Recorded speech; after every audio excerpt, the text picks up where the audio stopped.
Welcome to this episode of the Brush and Soap and Blade Podcast, where we look forward to shaving every day. Welcome to episode 79 of the podcast. My name is Rick DeWeese. I'll be your host this week. This week we'll talk about, a couple of shaves of the day. And then I talk about what I've been doing lately with my computers, swapping things around and moving things and all that. And, maybe I breathed life into my old PC. And in addition to that, I'm getting something new. I'm getting a new digital recorder. I'm rather excited about that. And then just because I decided to do another, head-to-head, and this time I'm doing Dr. John's against, Catties Bubbles. Let's see how the two go. It'll be interesting. Talk a little bit about something that's coming up in the schedule, if you will, for Boy Scouts and Cub Scouts, the crossover ceremony. Maybe you've heard of one, maybe you haven't. I'll tell you about it, and I'll tell you what, is kind of special about it. And then, finally, taking on big stuff. Sometimes we're asked to do that, and, how do you go about, even looking at it? How do you go about just even contemplating it? Because, it is kind of scary. So, that's the show this week, and before we get started, people have started to get their Brush and Soap and Blade 2015 limited edition shaving brush made by Nathan Clark, and the reviews are coming in, and people are happy with them. They've been seeing tweets and Facebook posts and things like that about them.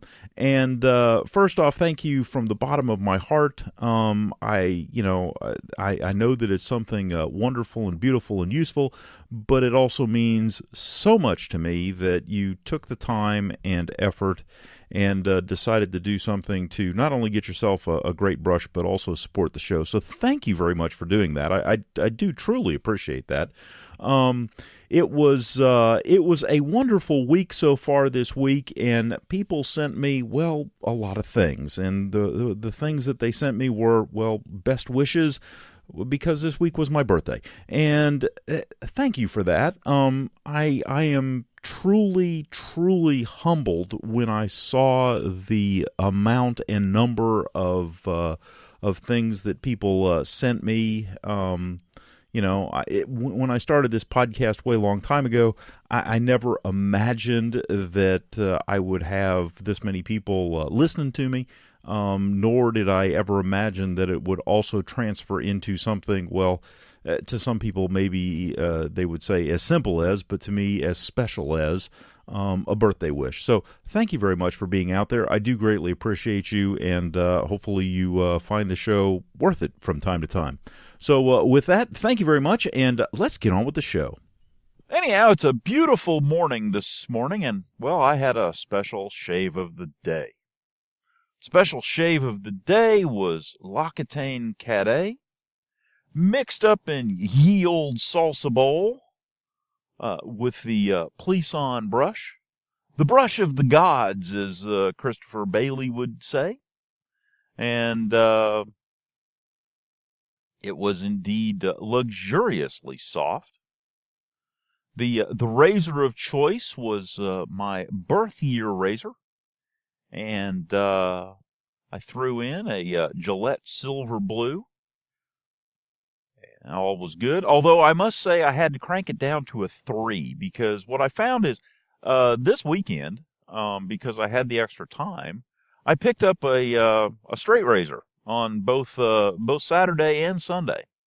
And I found that, my face was just a tad beat up.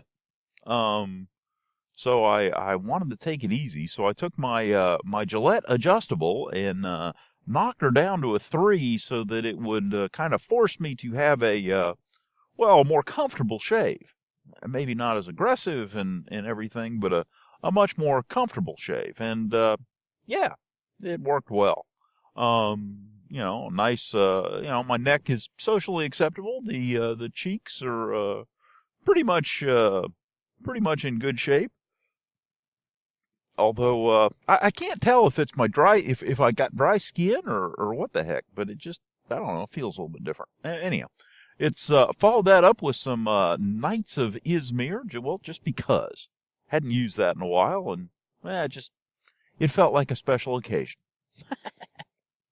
So anyhow, that was kind of the shave of the day. No illustrative points to throw out there today. I don't know. Sometimes that happens. Sometimes, well, you just stand in front of the mirror and shave. Every now and then you get lucky and, something comes to you or some little nuance strikes you that you can report on. But today it was just a shave. I don't know. It was a nice shave, but it was just a shave. Now, one thing that has been curious that I guess I could note is that my salsa bowl. I have two salsa bowls that I use all the time. And the one is textured, and I've roughed it up with 80 grit, and on the inside so that it lathers a little bit better. And that's the one I use for lathering. Now the other one's still a smooth-sided one, and I use that to hold hot water in the sink.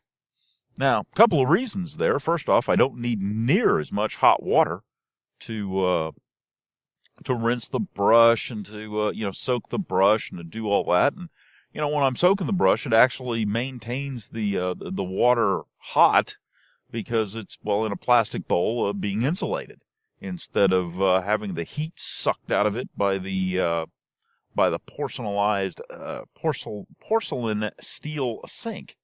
So it's just one of those things. I'm trying to conserve a little bit of energy there so that when I get done, my brush is, still reasonably warm.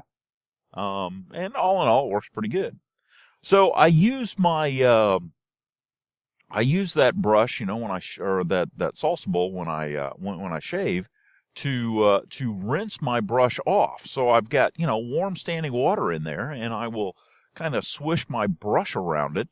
And every now and then, when I get too much lather up on top, I will turn the hot water on again and, kind of run some hot water in there, and it knocks the foam off the top, if you will.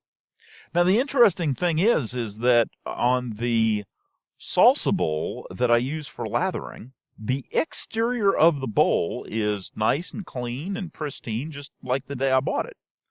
But the one that I use in the sink, because it has lather flowing down its side from time to time, it's got, soap buildup on it. And so I'm going to have to, I don't know, put it in the dishwasher or do something to get the soap buildup off of it. Now, it's funny, it's just on the outside. It's not on the inside. That's rather curious. It makes you wonder, granted, the artisan soaps that we use are a heck of a lot better for soap residues and things than the stuff that we can buy commercially. It really is a lot better ingredients and a lot simpler. But it is interesting the things that you recognize and that you look at and go, wonder why that is. So that's one of the things that I've seen today.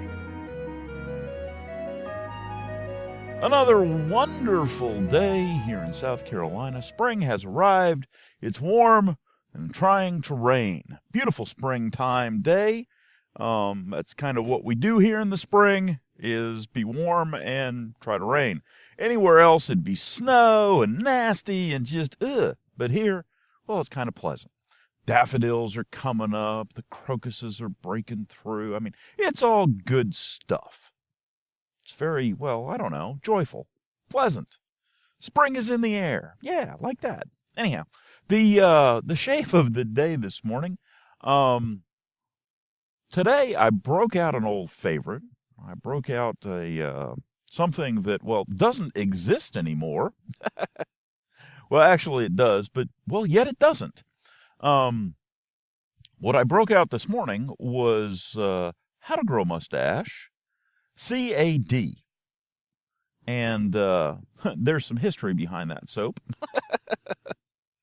But anyhow, we broke it out, and the reason I say it doesn't exist anymore is because How to Grow a Mustache as a brand isn't there anymore. It is now a Phoenix Artisan Accoutrement, and I believe you can still buy the CAD type soap, and in fact, all of the favorites that were that we grew up with, if you will, and they're all available, I believe, and many, many more, because Douglas over there at Phoenix has not been resting on his laurels. He has been hard at work and bringing many, many popular scents to the shaving community, and so thank you for that.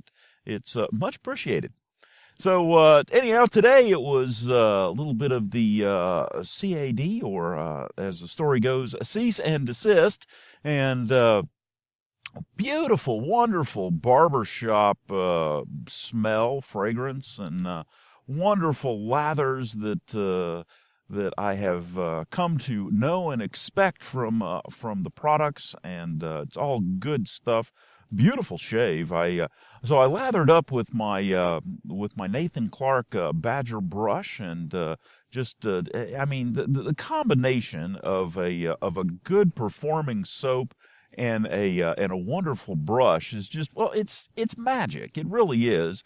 You know, there's soap galore, there's lather galore, there's extra lather in the bowl, there's more than enough lather on the face. I mean, it really is just a nice thing. It's, you know, I look back on my days when I was, you know, learning how to make lathers, and you know, my lathers were, I don't know, a little bit runny maybe, or a little bit thin, and just, it's not the same experience.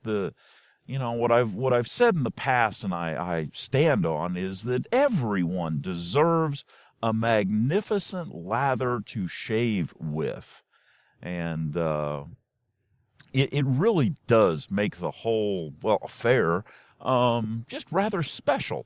It really does. And so anyhow, this morning I was not disappointed. An excellent lather was indeed achieved, and on to the shave we went. Now, I used my Gillette Slim, and happened to be my birth year razor, and both of us celebrated an anniversary, well, yesterday, as a matter of fact, and so it was one of those things where, you know, if you have the opportunity to have a birth year razor, and you know, you treat it specially, and you can only break it out for, well, certain occasions. One of the occasions that you definitely need to break it out for is, well, your birthday. That's why you have the thing. At least that's why I have mine. And so to pick up a razor that is, well, as old as I am, and get an absolutely excellent shave out of it is again a testament to where we came from the shaving side of things. And then, of course, I look down at the well, I look down my nose at the cartridge razors and the plastic things, and you know, I just but I digress just a tad, you know, and I look down at where we've come to in the shaving realm at large, with the cartridge razors and plastic disposables, and you know, no matter how they dress them up, you know, it's I don't know, it's still just not, it's not the same. I have never gotten as good a shave out of a cartridge razor or out of a plastic disposable. I've gotten close with a plastic disposable because some of them are made with a harder plastic and they don't flex as much, and the blades are supported just a little bit better.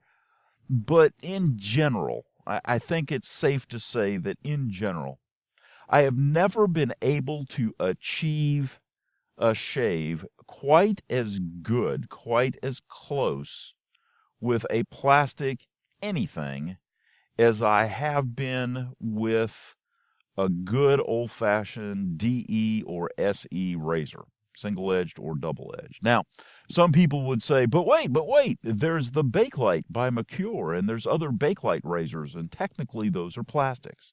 Okay, yes, technically those are plastics, but when I'm going to exclude them from the analysis because, to me, because they support the blade in the identical fashion of a classic metal DE razor, I throw them in the category of a DE razor because ultimately it's about the support of the blade and the fact that the blade is held in a manner that makes it, stiff and unbendable so that you have a consistent flat surface upon which to shave, if you will. If you kind of reverse the roles and instead of moving the razor along your face, you move your face along the razor. But anyhow, the shave this morning was with my birth year Gillette Slim Adjustable. A wonderful, and of course I always will just wonder at these blades, a Gillette Silver Blue on its second shave. And it was an absolutely beautiful shave. I had a little extra time, did a 3-pass shave. It was really, really nice. Comfortable, easy, no stress, no pressure, just, light strokes, and it shaved well. I'm really happy with this morning shave. So I thought about it and looked around and said, well, I don't necessarily have a good aftershave that would go with the barbershop scent of the CAD. What shall we do? So I waited a while, went down, chilled out a little bit, came up, looked around, and finally decided on some Stetson Balm, only because it's, classic. But it did make me realize I do need to buy some more aftershaves. Something like a fine American blend would just do wonders, or even a Phoenix aftershave, which I do have. Well, I have a How to Grow a Mustache aftershave. It's a bay rum that with a lume in it, and I really, really like that aftershave. Now, one of my boys doesn't like it because of the heavy bay scent in it that he personally doesn't like, but I enjoy it. So it's interesting, you pick up something that you really enjoy the smell of, and you're actually surprised. You're like, what? You don't like this? How can you not like this? And then you realize that, of course, everybody smells things just a little bit differently, and everybody has scent memories that are just a little bit different. And, everybody is, in fact, oh my gosh, should I dare say it, a little bit different. And that's what kind of makes things, fun. If everybody was the same, it'd be, just a tad boring. But anyhow, that's another slight, digression off of the path for the shave of the day.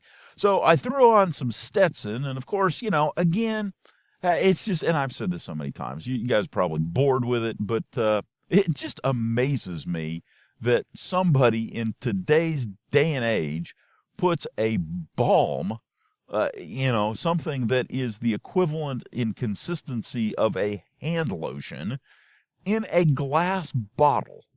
Now, I'd really like to meet whoever came up with that idea, and in the corporate industry, and say, so just out of curiosity, how did you think this was a good idea?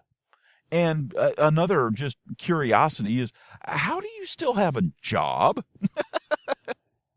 It's amazing. Put it in a tube, put it in a plastic squeeze bottle, do something with it so you can get the stuff out. Now, I got to admit, the balm that I enjoy the absolute most. Well, see, now, wait a minute. I must digress.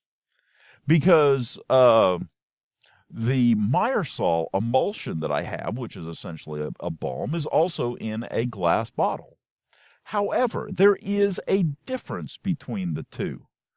The opening on the glass bottle of Myersol is actually big enough to let something out. Okay? The opening on the Stetson bottle is basically a small opening that is not much bigger than a standard opening for like real liquid aftershave. And that's what makes the difference. So maybe it's not the glass bottle. Maybe it's the opening to allow the stuff to actually come out. Okay. I stand corrected. Well, actually, I sit corrected because, well, I'm in the truck. But,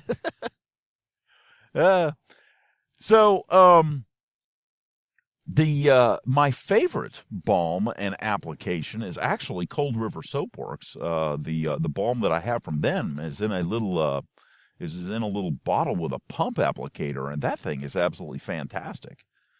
I mean, it really is. A couple of squirts of that, and boy, that's beautiful. I love that packaging. It's interesting when you sit there and think about the packaging of things, and the thought that people put into packaging. What size of a container do you put your soaps in? Do you put it in a big container so that as people are loading the brush, the soap doesn't spill out over the side, or do you put it in a big CD-sized tin and make that part of the experience? Or, do you do the tried and true classic, and put it in a small plastic jar that is, filled just about to the brim with soap so that, well, it does spill over the sides when you use it? How do you package this stuff? How do you package the aftershaves and the balms? And, when you think about it, especially for the small artisan works, it's rather amazing that, and I understand that in today's day and age, you have the ability to Google search and do all this stuff, but it is still amazing to me that the people that make our soaps and aftershaves and balms and everything else have the variety of packaging, let alone labels. But the variety in packaging is just, well, it really is astounding. So, hats off to you gentlemen that are out there that are making stuff, and we appreciate it. I appreciate it. I appreciate the fact that every time I look at a package, it's, I look at the container and I realize and I know that, there was some thought put into that, and between that and the labels and, the soaps and everything else, or whatever is packaged within, there is a good bit of time and effort and everything that goes into that. And I don't know that a lot of people appreciate it, but I do. I really, at times, I just kind of sit there and look at it with a touch of awe, because of all the, variables that have to come together to make a successful product that can be sold to the public. It is just, it's an amazing thing. So thank you, gentlemen, for being out there and doing that, and ladies. When I say gentlemen, I mean everybody. I'm using that as an all-encompassing term.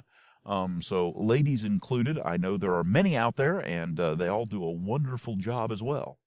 So ladies and gentlemen, thank you for being there and providing us with the things that we both desire and need. Okay, so we have slugged through another day.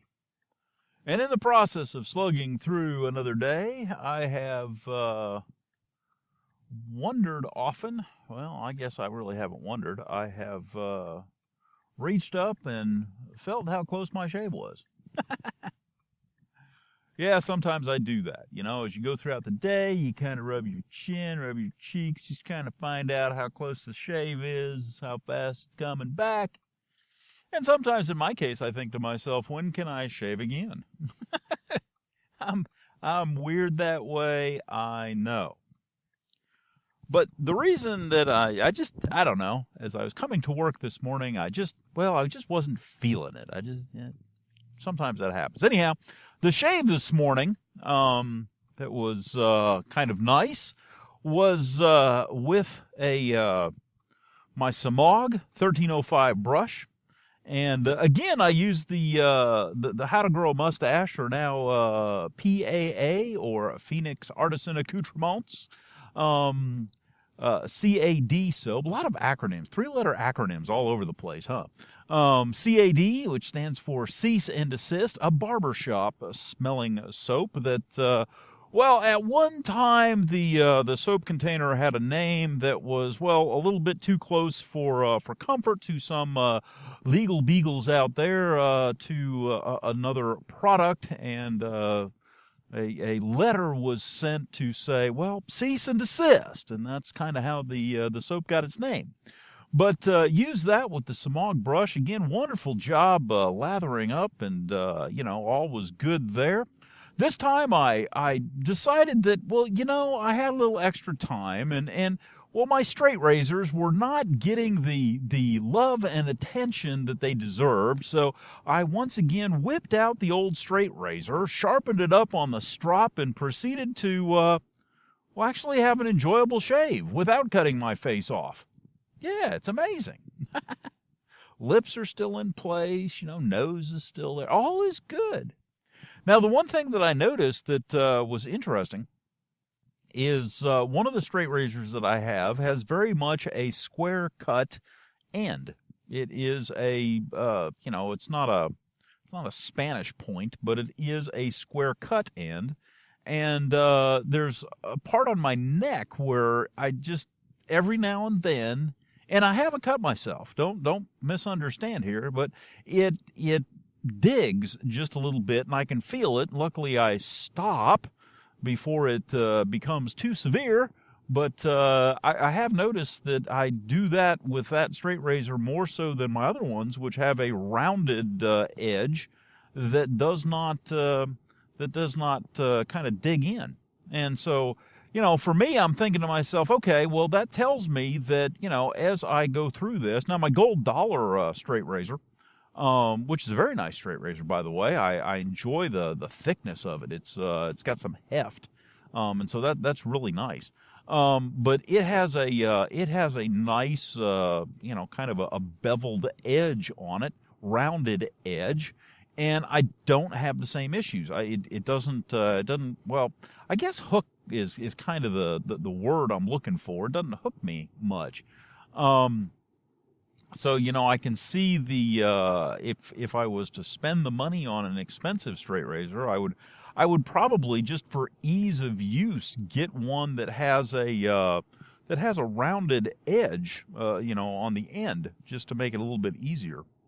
Now, the thing that's also interesting is try as I might, I still have not figured out how to shave my neck well with a straight razor.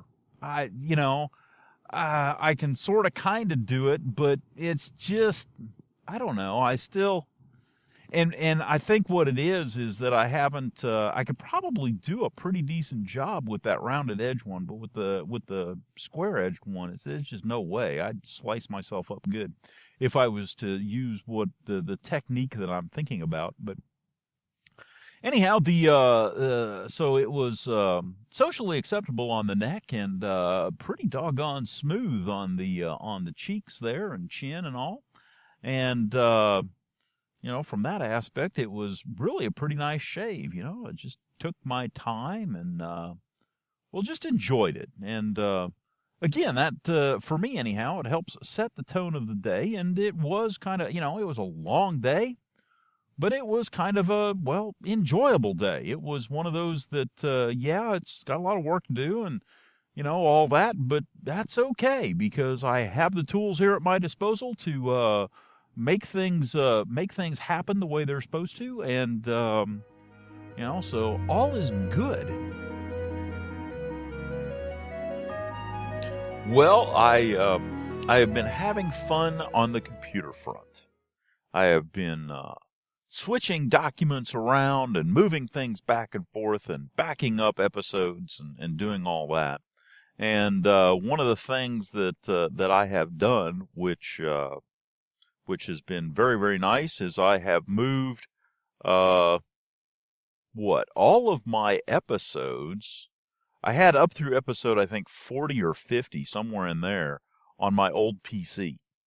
And I moved all of those old episodes to a backup disk. And I freed up a lot of space on my old PC's hard drive. So I'm still doing some, reconstructive, reparative surgery on the thing. But I took off probably close to 80 or 90 gig of data off of that PC, so it actually works again. It actually works with some amount of speed. Now I still need to defrag it. I was going to do that today, but I don't know, the time that it takes to do that is just, well, outrageous. And so I am doing that more slowly. A little bit at a time here and there. I will slowly clean that thing up and move files to where I want them to be, where I can still access them with my new computer and take care of that. I'm basically putting them on a network drive, and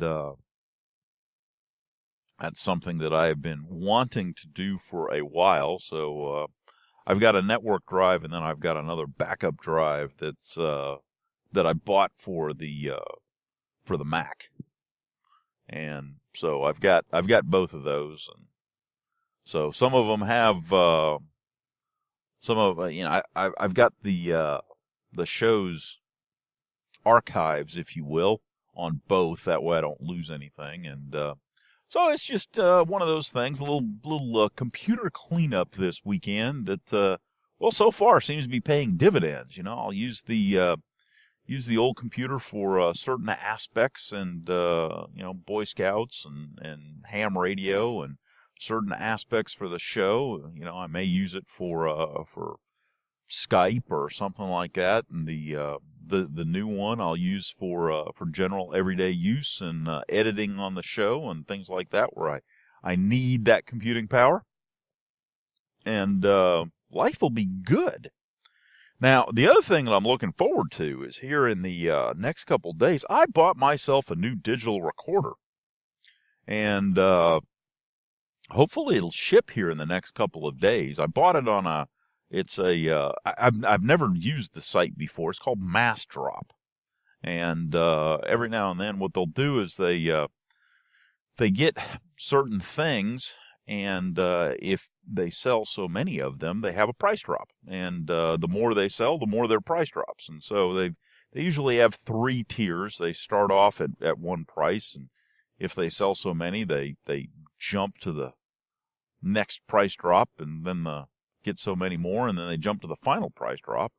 So it's called Massdrop, and so I bought a Zoom digital recorder from them. And it's supposed to be shipping on the, this week, as a matter of fact. So hopefully we'll be getting that. The nice thing about it, now you got to understand, I've been using my my digital recorder for the podcast for a long time, and the only thing that I have not been using it for is ever since I started using my iPhone for the recordings that I'm doing now.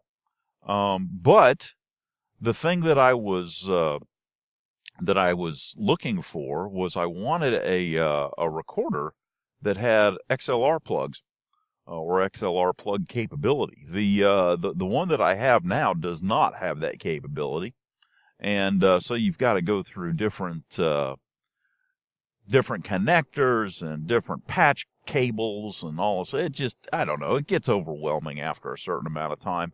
When the mass of cables is bigger than the recording device, it's just, at some point you go, okay, time out, wait a minute.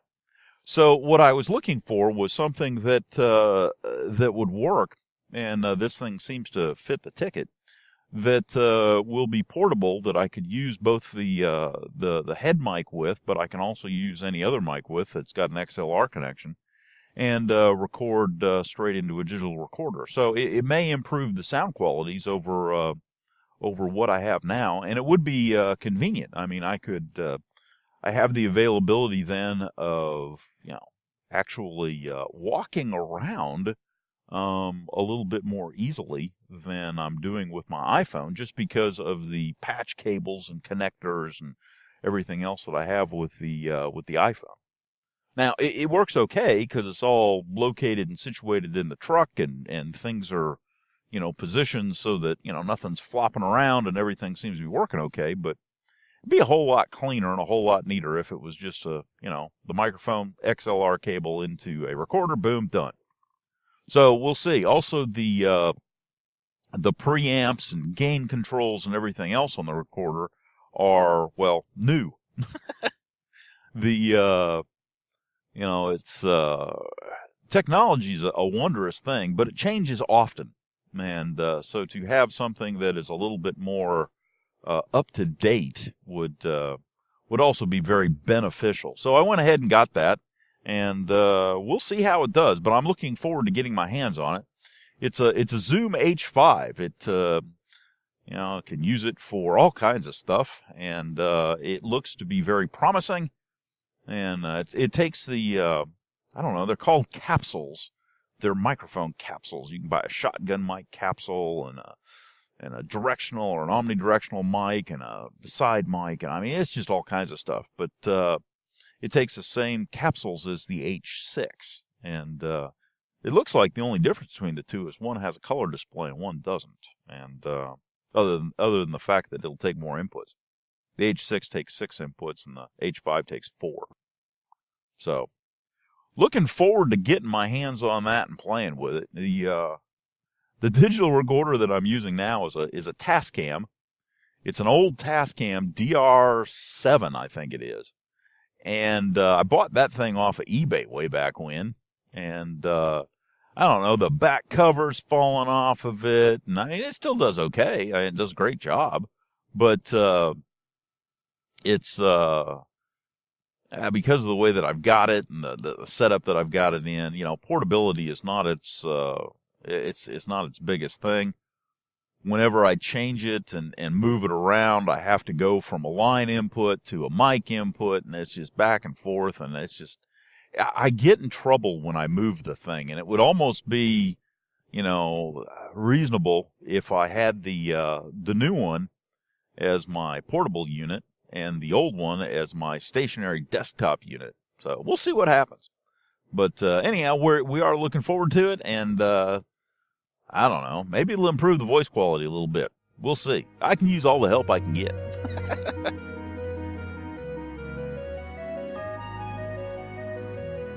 Well, it's a lovely day here in the upstate. Cold, but lovely. Clear blue sky. Just really, really nice. I'm looking forward to it. I took the day off.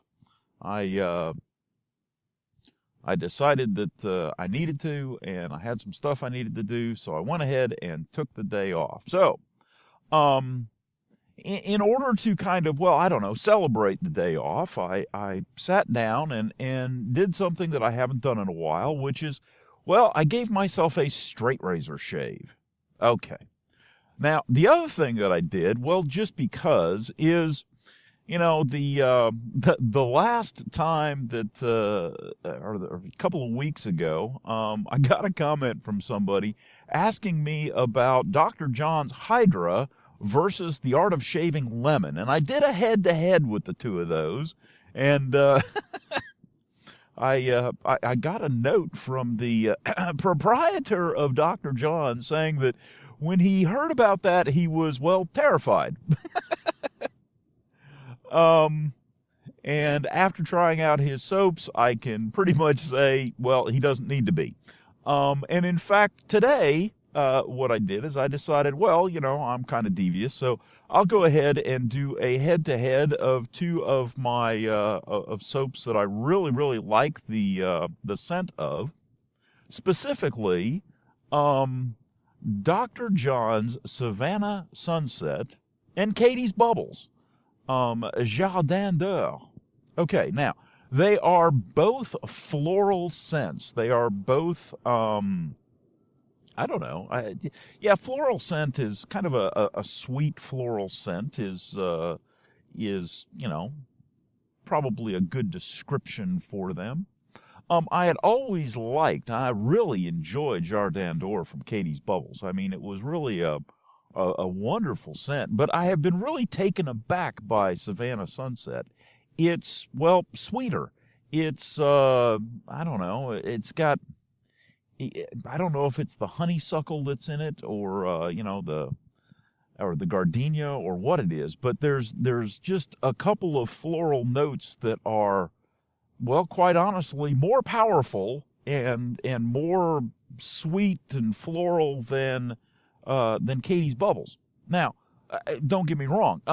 It may not be for everybody. It may be that, when it gets to a certain level that some people go, nah, that's a bit too much. I don't know. For me, it's like spot on. I mean, I really like that. So I did a head-to-head and used my Nathan Clark brush for the Catties Bubbles and used my Plisson for the Savannah Sunset and went to town and did a straight razor shave. Now, I did about 4 passes, and this is a straight razor that, well, I'll throw a picture of it up there, and but it's it did a pretty good job, and not too bad at all. Of course, I'm still having difficulties doing against the grain passes on my neck because it's sideways instead of straight up or down, and so it's like one of those manipulation issues. It's like, how do I do this without slicing chunks off?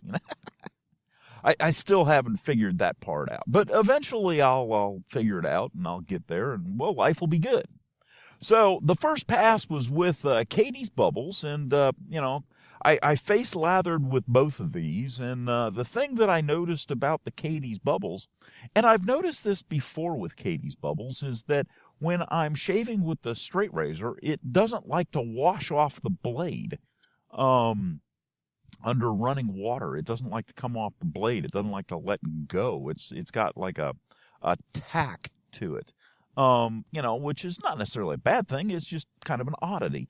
Now the second pass then was with the Savannah Sunset, and the thing that I noticed immediately was that, well, it was much sweeter, much more floral. It's like it's almost like the Catties Bubbles, as you can smell the flowers from about a foot away, and the Savannah Sunset, you're sticking your nose right in the bouquet and taking a big old whiff. It's that level of difference. So that was interesting. Both face lathered just fine. I mean, both did a marvelous job, and so those were just some observations in the head-to-head, if you will. I didn't have any problems with either one. I feel comfortable saying that both soaps are highly recommended. It's good stuff. And yeah. Now, the straight razor shave, I did a 4-pass shave. I hadn't shaved with my straight razor for a while, so probably used a little bit too much pressure in a few places. Have, just slight, I mean, very, very slight, and it's just kind of spotty, slight irritation, but it's more from, not using the thing for a while and, not really having a good technique, I would bet. I'm definitely not going to blame the razor or the soap. I mean, that was, it's probably very easy to say, yeah, it was me.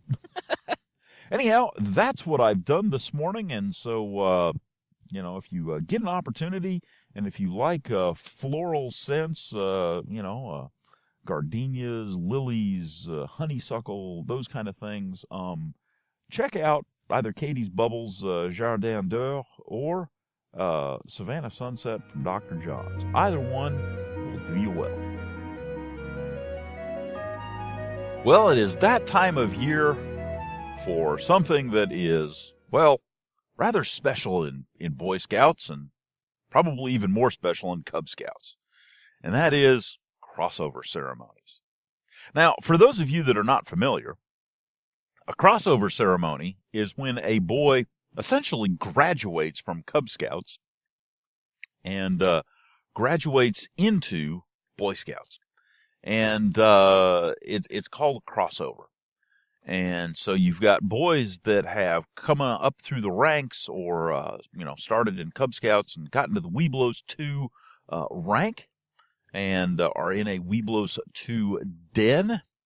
And usually this time of year is when they cross over or graduate out of the Webelos 2 den and into a Boy Scout troop.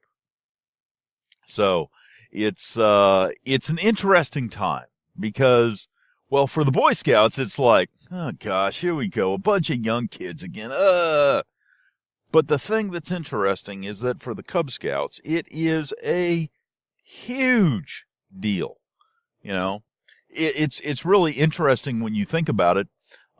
Typically, especially if they've started out, I don't know, wolf or sometimes tiger, they have spent at that point, just shy of half of their lives, well, in scouting and in Cub Scouts. And so that's all they know. That's, it's a big deal. They're the top dogs. They're the king of the pack. They're the, they're the ones with all the activity pins and arrow points and belt loops and things. They're the pinnacle. They really are.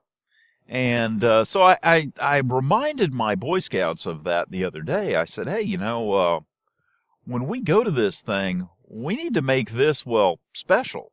We need to make this huge. We need to make this big. We need to make this, something that these Cub Scouts will look upon as, yeah, that was worthy of the occasion because, we're worthy of the occasion.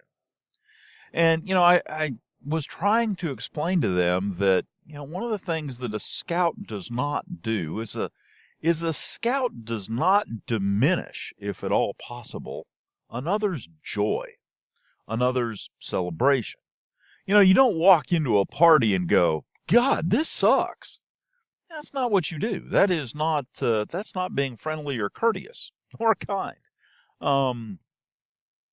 You walk into a party and say, man, this is a nice party. I'm really glad I'm here. And help, contribute to the celebration instead of bringing it down. And the same is true even when you're dealing with, and especially when you're dealing with younger kids, as a teenage boy or a soon-to-be teenage boy, sometimes the last thing that you really want to do is celebrate something with younger kids. But at the same time, it's important because you're a role model. You're showing the younger kids, how people should act, how people should behave. And you're demonstrating that through your actions. And therefore it becomes, well, a little bit more significant and a little bit more important. And so that was the discussion that I had with the Scouts the other day. And I think they understood that, and I think they get it, and I think they will try. So if nothing else, it has been brought to their attention and giving them an opportunity to, well, as the Cub Scout motto goes, do your best. Have you ever been faced with an overwhelming task? Have you ever been given a project or taken on a project that you literally sit down and think to yourself, oh my gosh, there is no way I am ever going to accomplish this. It's huge. It's too big for one individual. Okay. The secret to success. The secret to success for something, well, large. And the secret to that success is do it a bite at a time, and keep on chewing. It's when you stop chewing that that things get, well, interesting, to say the least. Now, there are a lot of projects that I work on at work, and some of them are coordinating efforts and things like that, and these things are just, well, massive, and encompass just, whole departments of the organization and procedures and policies and methods and, how this happens. And I mean, they can really be overwhelming, when you sit there and realize you're working on a project that, could effectively touch, well, the whole organization that you work for. And it's absolutely amazing. And it is exceedingly intimidating. Now, the way that I personally go about it, and I think this is a good way because it can be applied to, well, just about any large endeavor, is break it up into as small a bite as possible. Categorize, distribute, figure out, okay, can I break it up into steps? Can I break it up into processes? And sometimes when you look at it, you don't even know where to begin. So, some of the things that I do when I don't know where to begin. Okay, the first thing to do is break it up into steps. Okay, if I don't know where to begin, what is it that I'm trying to, well, achieve? And start breaking it down into things that at this point I understand will have to occur in order to achieve the end. Now, they in themselves may be huge things, but that's okay. Breaking this thing apart is like, looking at an exploded view of an automobile or an appliance. Sometimes you have to take out subassemblies. Okay, so if you were, now I'm looking at a bus right now, a school bus. So if I was to build a school bus, okay, I know that it would have to carry so many people, for example. So I would know that I would need to have seats, and I know that it would be a conveyance of some type for all types of weather, and so I would need some type of body or covering over top of it. So now I have it in at least two subsets, if you will. And I know that it will have to be able to move under its own power, and so I'll have to have some type of power source. And, what we're moving on right now is roads, so the common vehicles that move on roads are wheels, have wheels, and so I at least at this point have 4 components. Now, I haven't connected any of those yet. I've just said that's what I need, is those 4 components. And what you then do is then just take a break and then come back and concentrate on each one of those components to figure out what you're going to need for each one of those components. And what will end up happening is you will end up, and it may be huge, it may be absolutely monstrous, but what you'll end up with is a very detailed list of all the things that you need to work on. Now, there are a lot of people that have difficulty in just getting to this point, and I think the difficulty is that they haven't tried. Well, that's not necessarily the right words. They haven't practiced. They haven't successfully practiced. They haven't been given the opportunity. I think personally, I think people have the inherent ability to pull things apart and look at them and describe them, and I just don't think people have the opportunities to do it very often. So they may not be very well good at it. But so once you have this task broken down, then just work on each step. And it may be that you work on each step at a time, or it may be that you work on each, several steps at the same time. But the thing is that work on your steps and, concurrently try to keep an eye out for things that you missed within your steps. That's what happens in some of these big things. We get discussing something and realize that, well, we've forgotten this whole subset. And so we add it on because it's something that we need. And yes, you look at it and there's a part of you that just absolutely groans because, well, your task has just become a little bit more complicated. But at the same time, they've often said the devil's in the details, and it's those details and getting those details right that, well, allow things to work. If you try to shave without water, it can be, well, just a tad problematic. Try shaving without a blade. Some of the more obvious things are very easy to understand. Try shaving without any pressure on the blade. Well, at all. In other words, the blade's not even touching your face. Now, when you think about it, you think, that's silly. But, it's those little things that you take for granted that you think everybody knows that sometimes are the biggest points.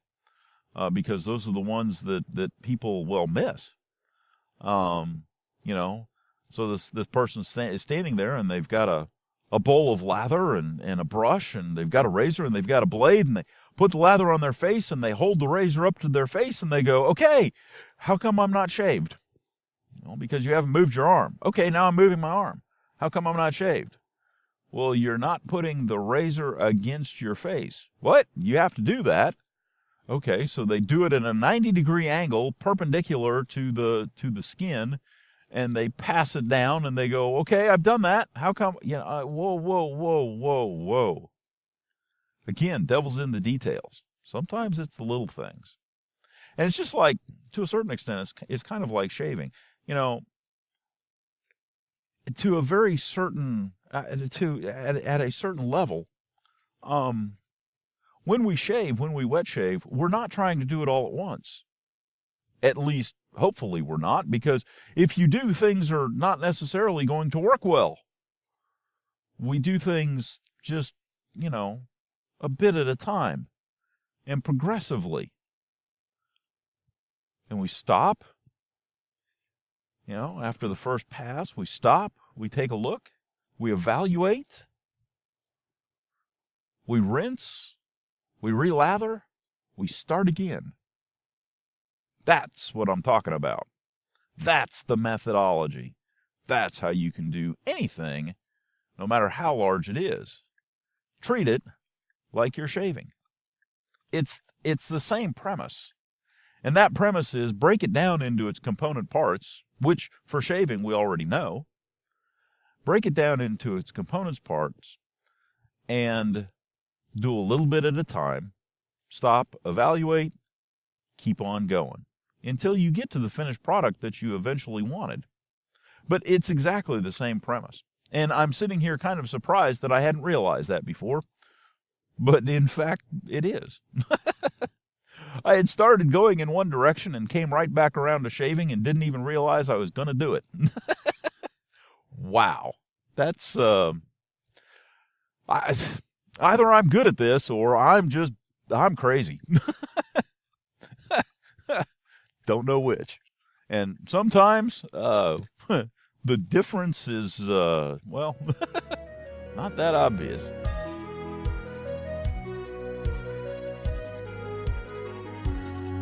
Well, that concludes this episode of the Brush and Soap and Blade Podcast. I hope you enjoyed listening to it as much as I enjoyed making it. If you have some suggestions or would like a topic covered, drop me an email at brushandsoapandblade@gmail.com or give me a call at 864-372-6234 or contact us on Twitter at Brush and Blade. You can also visit us at our blog, brushandsoapandblade.wordpress.com. As always, we're available on iTunes and Stitcher.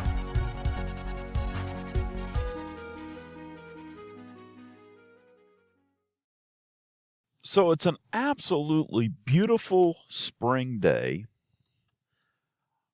and I'm talking this afternoon because for some reason, and I don't exactly know why, this afternoon at probably about 2 o'clock or so, I was sitting at my desk, and I was suddenly just overwhelmed, absolutely overwhelmed with a sense of melancholy. And I started thinking about, well, my kids, and the fact that they're getting older and will soon move on. Will soon leave the house, will soon have lives of their own that they and pursuits of their own, and they will no longer be a part of my daily life. And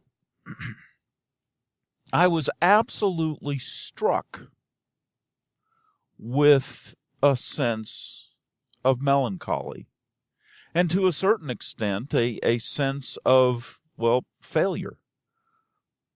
Now, you may be wondering why, and the only thing that I can say is that I was filled with a sense that I hadn't done enough. I hadn't given them enough. I hadn't, and I don't know if that was my own, I don't know, what's the word for it, my own mortality seeping through. In that, even though it had been years, I didn't have enough time to give them everything that I should be able to give them. I don't know if every parent feels this at some point in their lives.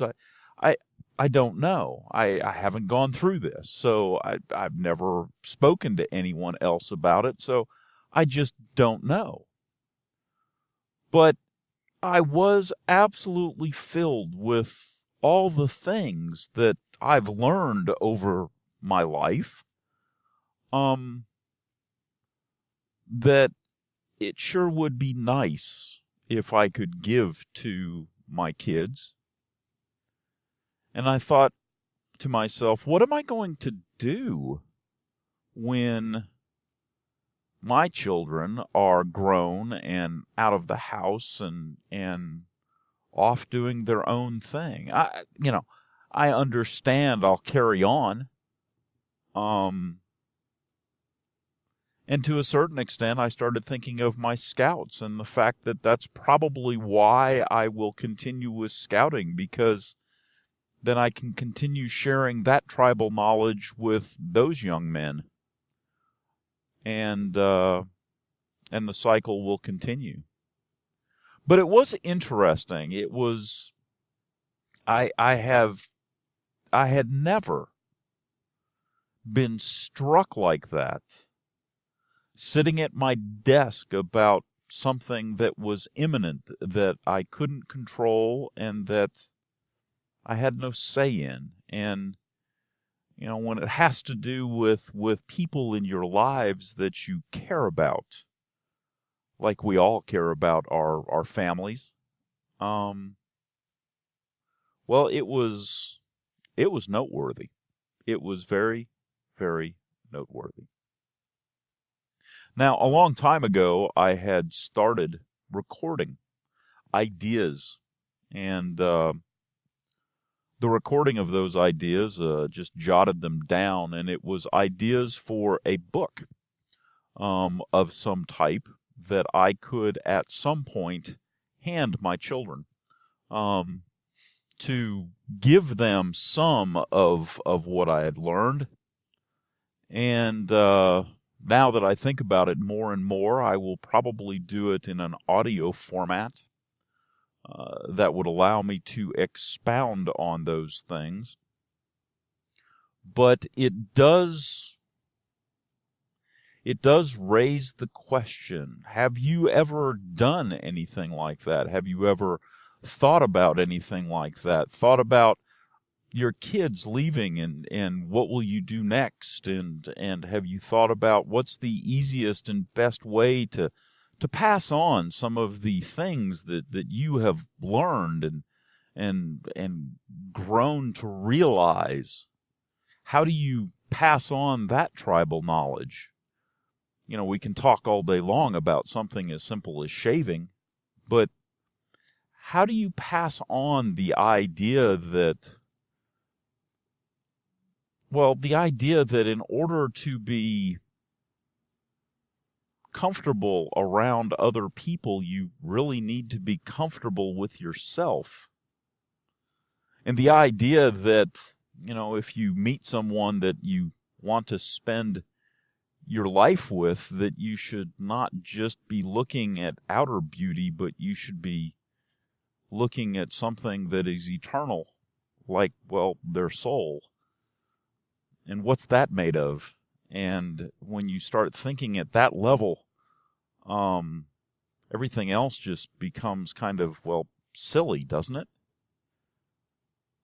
And the different personality traits that people have, and how do you deal with people that, like to throw knives and things, verbally or, mentally. But how do you pass those life lessons that I'm sure, just like myself, took many, many years and many bumps and grinds and bruises and battles to figure out? How do you pass on the fact that it truly is better for yourself, not necessarily for the party, but for you to forgive? Because carrying around the load, if you will, of hate, the bad vibes, the negative karma, it's detrimental. It's detrimental to the human soul. It eats away at you in ways that you don't even think about or realize. How do you pass that on? The best I've ever come up with is jotting down those ideas, and eventually I'll record them. But for right now, that's my question. Have you ever thought about that? Have you ever thought about passing on knowledge that's, not just about shaving, but, about life? How do you plan on doing that? Back in the day, some people would do video cassettes or audio cassettes or things like that, but, we have a lot of avenues that are available to us. Take advantage of them. Pass on some of your tribal knowledge to the next generation, and in fact to generations that follow.